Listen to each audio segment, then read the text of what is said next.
यहाँ सभी उपस्थित देवी और सज्जनों,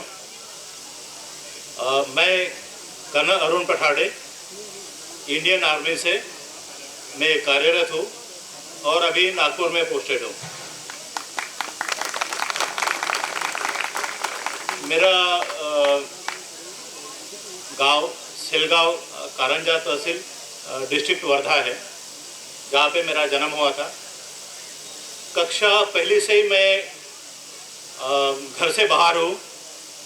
जब 5वीं क्लास में था तो सैनिक स्कूल में चयन हो गया और बाकी की पढ़ाई मैंने सैनिक स्कूल सातारा में की। तो तभी से इंडियन आर्मी ज्वाइन करने का एक ही विचार था, बाकी कहीं जाने के बारे में सोचा नहीं था और उस टाइम पे पता भी नहीं था कि बाकी और कोई फील्ड हो सकते हैं।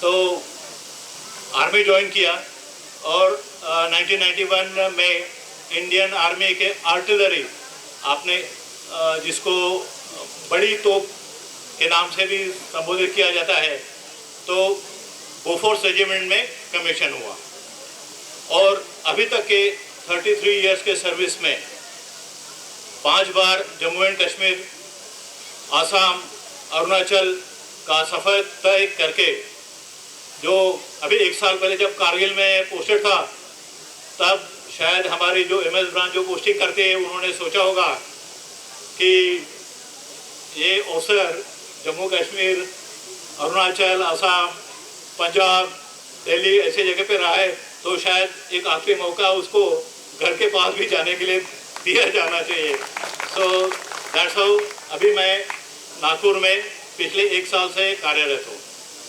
अब नागपुर में आने का एक फ़ायदा ये हुआ कि घर के पास पोस्टिंग है, ठीक है, लेकिन समाज के साथ जुड़ने का 30 साल के बाद, 33 इयर्स के बाद में समाज से जुड़ने का पहली बार मौका मिला। यहाँ आने के बाद में व्हाट्सएप के जरिए वल्लभ जी डोंगरे और पवार साहब, इनसे बातचीत होने लगी और जैसे यहाँ का कार्यक्रम के लिए इन्होंने मुझे तकरीबन 2 महीने पहले ही बताया था कि 17 अप्रैल को ऐसा कुछ कार्यक्रम होने वाला है, आप फ्री रखिए। इंसिडेंटली संडे था तो मैंने उसी टाइम पे कंफर्म किया था और ऐसे कारंजा में भी 1 या 2 ही मैं अटेंड कर पाया। सबको पता है फौज में रहते हुए छुट्टियां कम मिलती है और जब भी छुट्टी पे आते हैं तो अपने घर के कोई ना कोई काम होते हैं। आपको बड़ा अजीब सा लग रहा होगा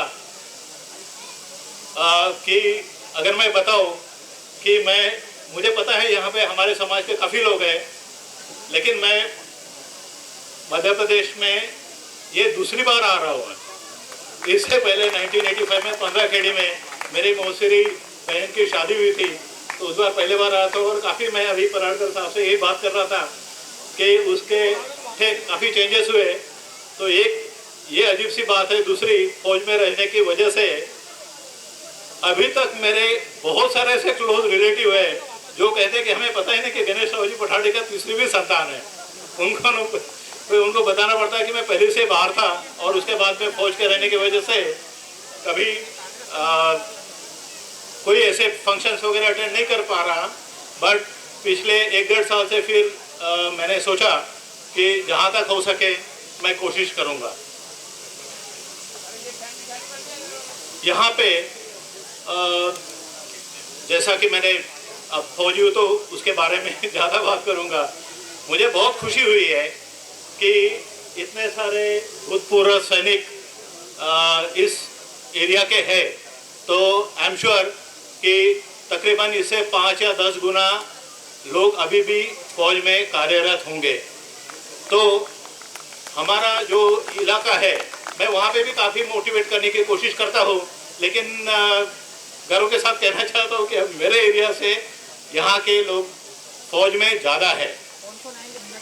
फिर यहाँ पे जैसे मेघा बिटिया, शिवानी और मेघावी छात्र से मिलके भी काफ़ी अच्छा लगा और मैं चाहता हूँ कि वो और अच्छी तरह से तरक्की करें और एक सेना में रहने के कारण एक ये भी बताना चाहता हूँ कि अपनी सेना में army, navy, air force, paramilitary forces ये भी एक अच्छा ऑप्शन है और आप ज़्यादा से ज़्यादा कोशिश करें। अभी जैसे स्पोर्ट्स वाले बच्चों को भी मिला था जो, तो ठीक है आपका ये पढ़ाई या स्पोर्ट्स एक इसमें आप तरक्की करो, अच्छा है, लेकिन अगर आपको बच्चों को ये स्पेसिफिकली मैं संदेश देना चाहता हूँ कि आपके कॉलेजेस में अगर एनसीसी है, तो एनसीसी के कैडेट्स आप बनिए और उसमें बी और सी सर्टिफिकेट अगर आप कर सकते हैं तो आपको एग्ज़ाम देने की ज़रूरत नहीं है, आपको सीधा इंटरव्यू के लिए बुलाएंगे। इवन फॉर कमीशन ऑफिसर्स अगर आप सी सर्टिफिकेट करते हैं तो आपको एग्ज़ाम देने की ज़रूरत है, आपको सीधा कमीशन के लिए एसएसबी के लिए बुलाएंगे, ठीक है। और आपकी अगर किस्मत अच्छी है, आप अगर मेहनत करो तो एक आप कमीशन ऑफिसर भी बन सकते हैं। बस इतना कह के मैं अपने दो शब्द खत्म करता हूँ। जय हिंद, जय राजा।